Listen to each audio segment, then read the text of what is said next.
Hello friends, in this video we are going to learn the last variety of nonlinearity which is called as a relay nonlinearity.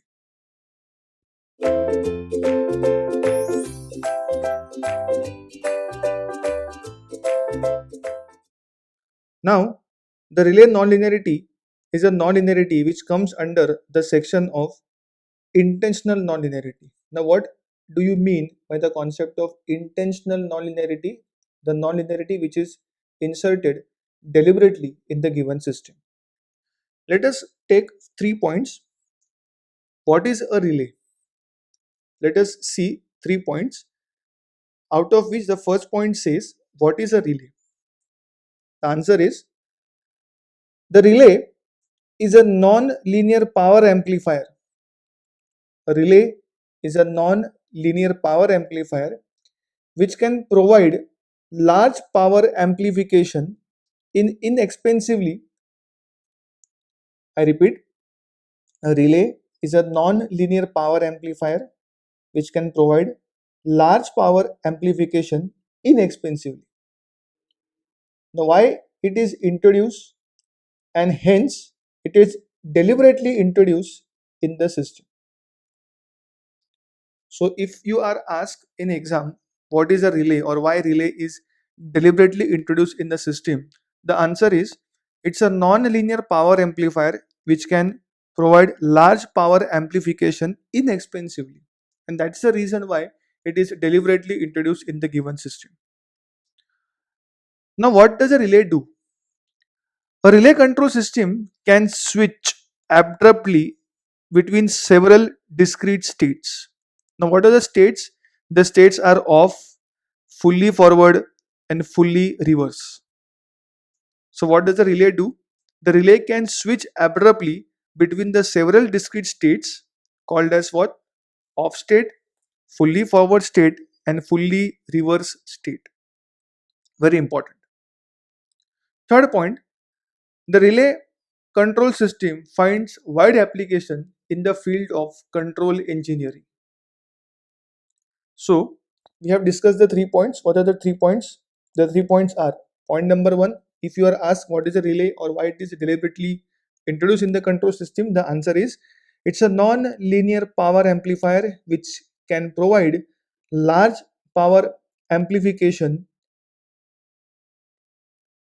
and hence it is deliberately introduced in the given control system. Further, a relay control system can switch into three states. The three states are off state, fully forward state, and fully reverse state, and hence it finds a wide application in the field of control engineering. Let us go for the next points. Now, the characteristics of the ideal relay is as follows. Suppose I am having input on the x-axis and output on the y-axis. So it is like if I apply input, I should get from off state to on state, and if I reverse the polarity, I should get from off state to the reverse on state, like this. So once the input is more than 0, the relay should give me completely on state. Once the input is greater than 0, the relay should completely give me which state? On state. So this is my on state. Similarly, if I change the polarity, the sign should change for on state in the reverse direction, which means the polarity is being reversed. As simple as that. So this is the ideal characteristics. Now I hope students you know what is the meaning of a relay. A relay is defined as an electromechanical device. Electromechanical device, which means that it has got a coil, it has got some switching pins or switching devices. So how does a relay works? We pass a energizing current from the coil get energized, and when the coil get energized, the NO contact, normally open contact, become what? NC contact, or the NC contact become what? NO contact. Similarly. Now, if we consider this concept of a electromechanical concept, Electromechanical consists of a coil, as I said. Hence, this coil is going to take some time, or it is going to take some amount of current to become magnetized. So, if I'm having a coil of, let us say, 20 turns, this coil won't magnetize at 1 ampere. It will take how many amperes? It will take, let us say, 2 amperes, which means that a current which is equal to 2 or more than 2 is going to energize this coil, which also means that if I'm applying a 1 ampere current, this 1 ampere current won't give any output. So what's the non-linearity in this case? It is called as what? Dead zone non-linearity. So as you can see here, now in practice or in practical, a relay has finite, or we can say a relay has a definite amount of dead zone. Why dead zone? As I just explained, it has a coil. The coil takes some amount of current to magnetize and is the cause, since relay coil requires a finite amount of current to actuate the relay. I repeat the point once again. In practice or in practical, the relay has got a finite amount of dead zone and is caused since the relay coil requires a finite amount of current to actuate the relay. So how we can show this in the form of graph? Suppose I'm having x-axis and y-axis. I have an input over here. I have an output over here. Some amount of delay is shown by the red pen. Some amount of delay. Now why this delay is caused? Because coil require a finite amount of current to get actuate the relay. Hence it is required. Now if I let us mark this point as D point. Now after D, if I increase the input, I will get the output like this. I will get the output. Similar case is applicable for reverse direction. So in the reverse case, if I decrease the input, it will go till, let us say, minus D. And once if I increase the input beyond minus D, my output what? Increases in the negative direction. So this graph of a relay is called as relay with dead zone.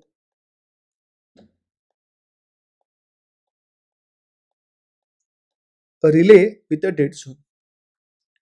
So what is a relay with a dead zone?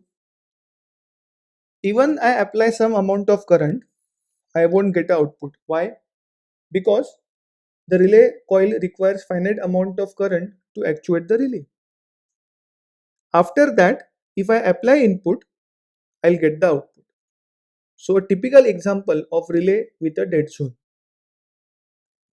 Now the further case says that since large coil current is needed to close the relay, then the current which is the relay drops out.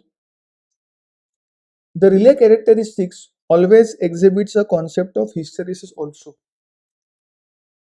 which means that let us try to explain with the help of a graph.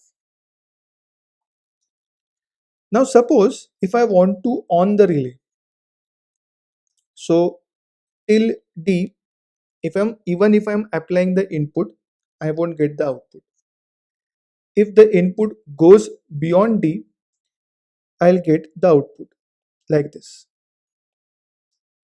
Now please make a note. I want to decrease, or I want to change the polarity, or if I sorry, or I want to turn off the relay. So for turning off the relay, I'll require more current which was applied at the input part. Means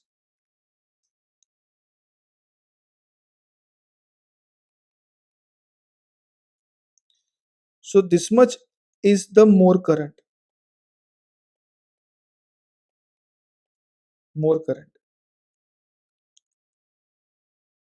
And now further, if I want to turn on the relay,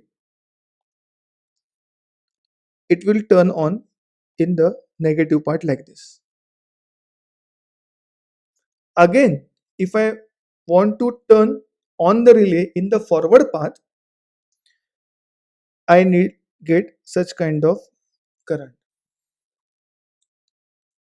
What is the conclusion from this particular consideration? It says that, for example, if I am having or if I need 5 ampere of current to turn on the relay, I am going to require minus 5 ampere to turn off the relay.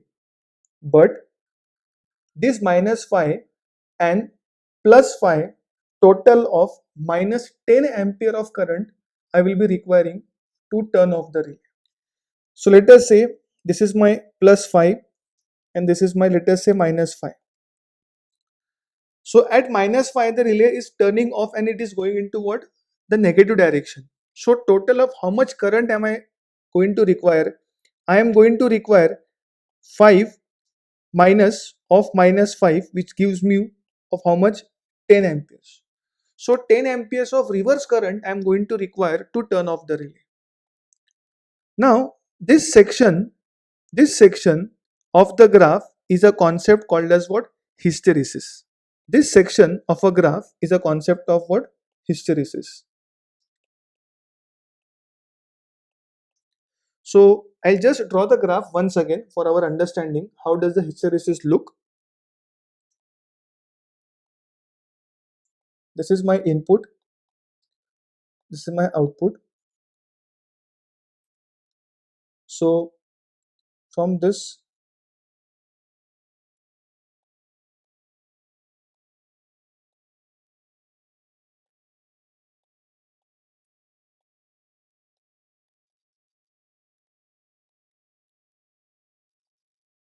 so this is my concept of hysteresis.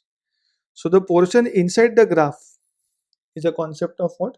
Hysteresis. So in the previous part we have seen relay with a dead zone. Now this is called as relay with hysteresis.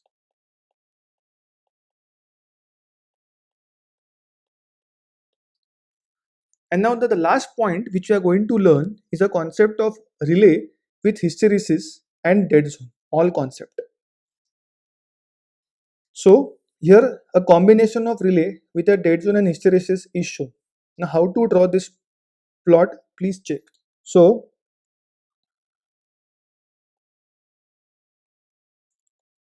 x-axis is my input, y-axis is my output. From this point to dead zone, I am going to have no output. At dead zone, as I increase the input, my output is observed. Now, if I reverse the polarity, the path trace will be like this.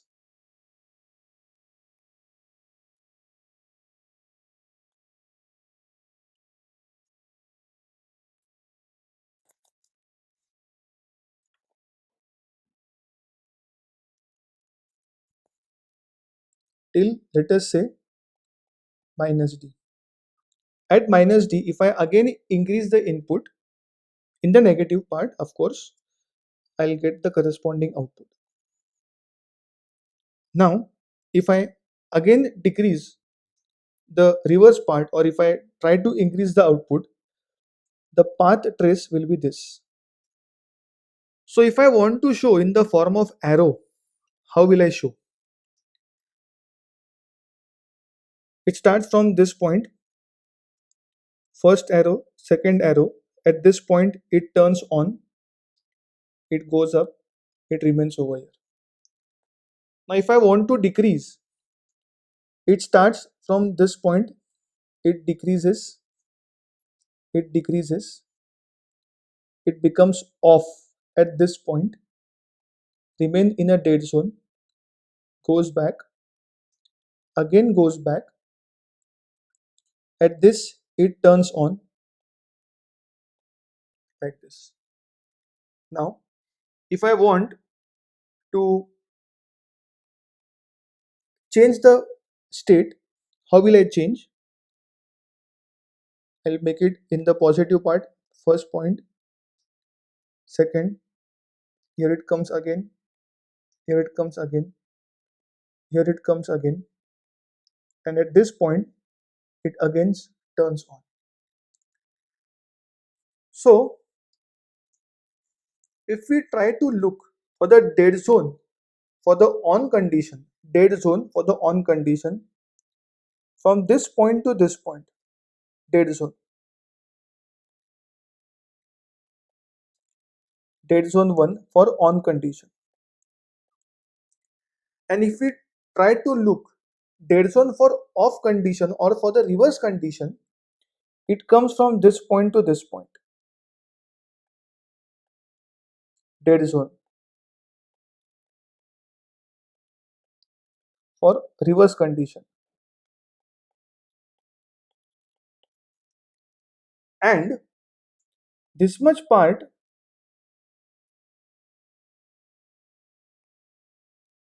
is called as hysteresis.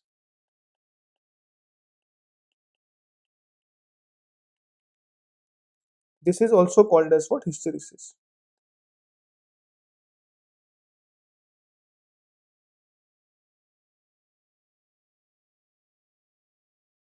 So this is what a concept of combination of a relay with a dead zone and hysteresis. So this nonlinearity is called as relay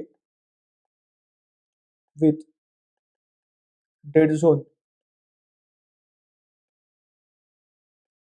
and hysteresis.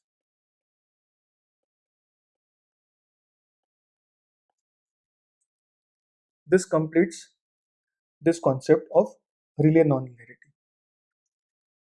Thank you for watching this video.